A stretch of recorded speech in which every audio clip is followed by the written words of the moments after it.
అందరికీ praise lord. December 27 ఈరోజు దేవుని వాగ్దానము.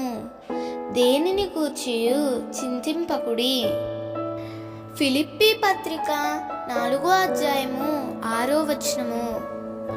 దేవుని వాక్యం నీతో ఇలా సెలవిస్తుంది: ఆకాశ పక్షులను చూటుడి, అవి విత్తవు, కోయవు, కూర్చుకొనవు, అయినను నీ పరలోకపు తండ్రి వాటిని పోషించుచున్నాడు.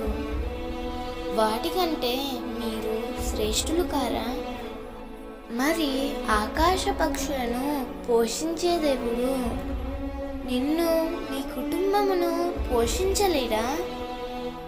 తప్పకుండా పోషించగలడు. ప్రియమిత్రమా, నీవు దేనిని గూర్చి చింతపడవద్దు. నీ అవసరాలన్నీ దేవునికి తెలుసు.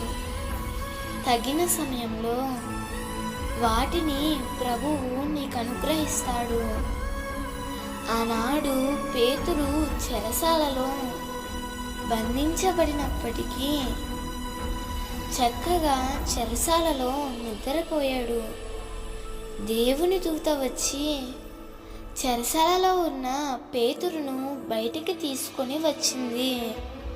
ప్రియమిత్రమా, దేనిలో నీవు బంధించబడి ఉన్నావో, దేనిని బట్టి నీవు కృంగిపోతున్నావో, దేనిని బట్టి నీవు చింతపడుతున్నావో, వాటన్నిటి నుండి దేవుడు నిన్ను విడిపించునుగాక. నీ జీవితంలో, నీ కుటుంబంలో గొప్ప కార్యాలు జరుగునుగాక. దేవుడు ఈ వాగ్దానము నీ జీవితంలో నిశ్చయముగా నెరవేర్చునుగాక. ఆమేన్.